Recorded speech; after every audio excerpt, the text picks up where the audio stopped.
Bonjour à toutes et à tous, bienvenue dans Nadia du cousinage, j'espère que vous allez bien, que vous vous portez bien. Aujourd'hui, on va réaliser des pizzas turques très faciles. Et on passe de suite à la préparation de la recette. Dans une grande poêle, je vais mettre de l'huile d'olive, des oignons et du poivron rouge. Voilà, j'en ai mis beaucoup. J'ai mis beaucoup de poivrons et beaucoup d'oignons. Donc, entre-temps, on va les retourner sur feu moyen. C'est très important. On va les mettre sur feu moyen, on va les mélanger et ensuite on va mettre de la viande hachée.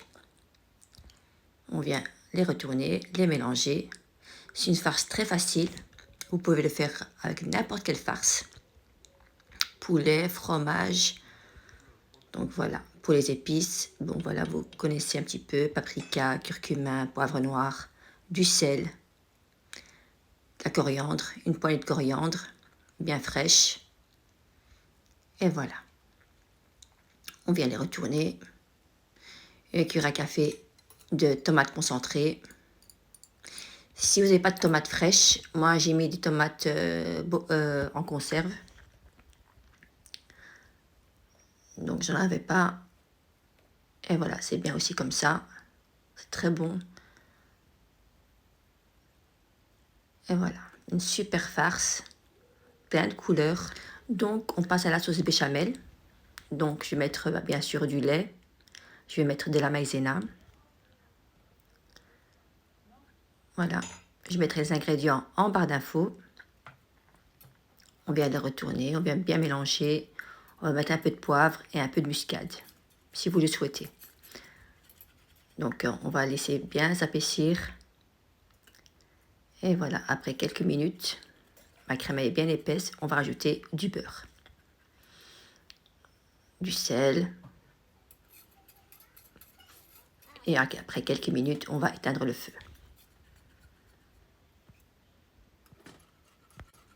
Donc, on passe aux ingrédients de la pâte. Il me faut du sucre, de l'huile d'olive, de la levure sèche, du sel, de la farine, 2 bols de 200 g et 200 g. Donc, il me faut également de l'eau tiède, du lait et de la semoule fine.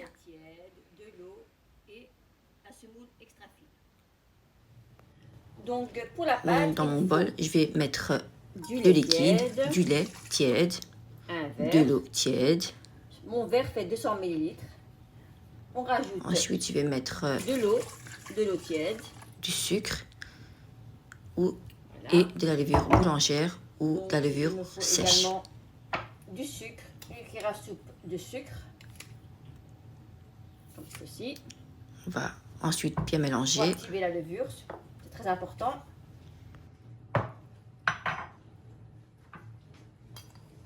On va rajouter une cuillère à soupe de levure sèche ou boulangère.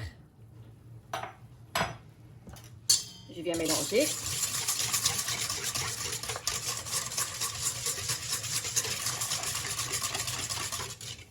Donc par la suite, je vais rajouter... Je vais mettre la semoule extra fine ou la fine. Ou la fine, ce que vous avez à la maison. On va également bien mélanger. On va bien mélanger.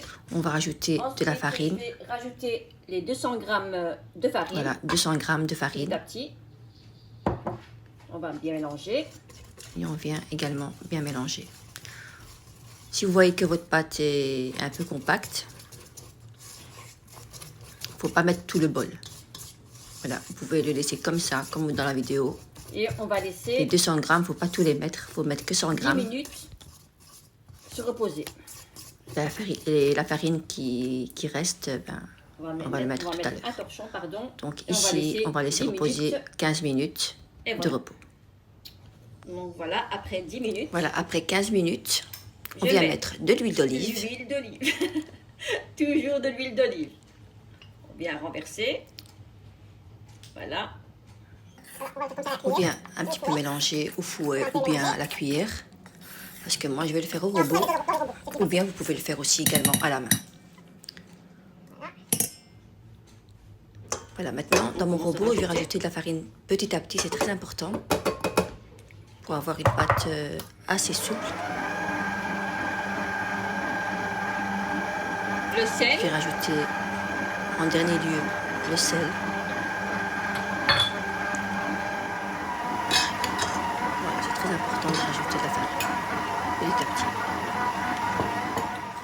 C'est très important de rajouter la farine petit à petit. Chaque type de farine est différente pour l'absorption de la farine. Donc, on vient rajouter. Voilà, ici, on a une pâte assez souple. C'est bientôt prêt. La pâte, donc, si vous voyez qu'elle est très souple, vous rajoutez un tout petit peu de farine. De rajouter la farine. Pour ramasser la pâte, une cuillère à soupe environ. Elle est terminée, elle est bien souple. La mélange est un peu collante et j'ai dû rajouter une cuillère à soupe de on va farine. Mettre en boule, c'est pas bien grave. Faut pas qu'elle soit aussi trop collante. Donc on va la travailler un petit peu, on va la mettre au bout. Voilà, elle est bien souple. Donc on va la mettre au repos pendant plus ou moins 1 heure à 1 heure et demie. J'ai mis un peu d'huile d'olive, comme d'habitude. Et voilà. Et c'est parti pour la pousse. C'est parti pour aller se reposer.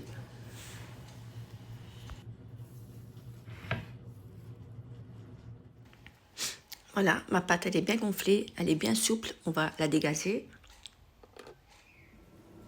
Alors, on va la mettre en boudin. On va bien donc si vous voyez qu'elle est un peu collante, c'est pas grave. Vous mettez un peu de farine et ça ira comme ça. Donc j'ai fait très petites. Vous pouvez également les faire très grandes. C'est la même chose. Donc moi j'ai préféré les faire des petites pour les enfants, comme ça, pas de gaspillage. Voilà, vous pouvez aussi même les congeler le même jour.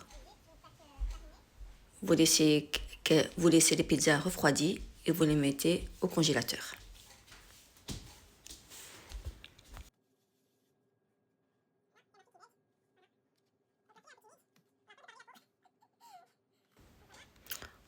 Ensuite, je vais mettre un peu d'huile d'olive ou blanche, ce que vous avez à la maison. Et voilà, on va les mettre de côté. Si vous avez une pièce très chaude, vous pouvez les mettre au frigo et les retirer une par une. Voilà, donc je procède à la préparation. Je vous laisse regarder. C'est très facile.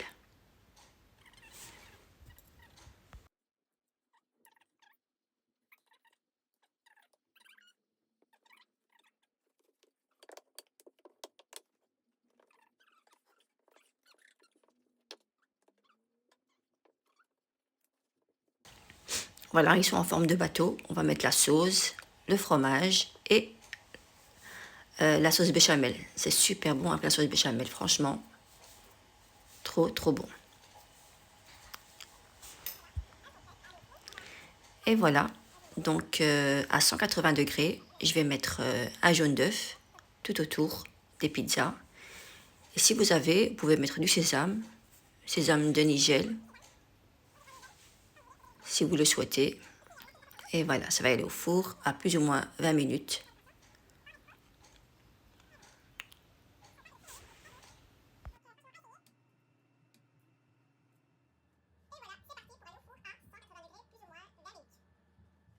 J'ai oublié un détail, on ne doit pas mettre du fromage râpé maintenant. On va mettre le fromage râpé à la fin de la cuisson. Et voilà. Comme ça, j'oublie pas de vous le dire.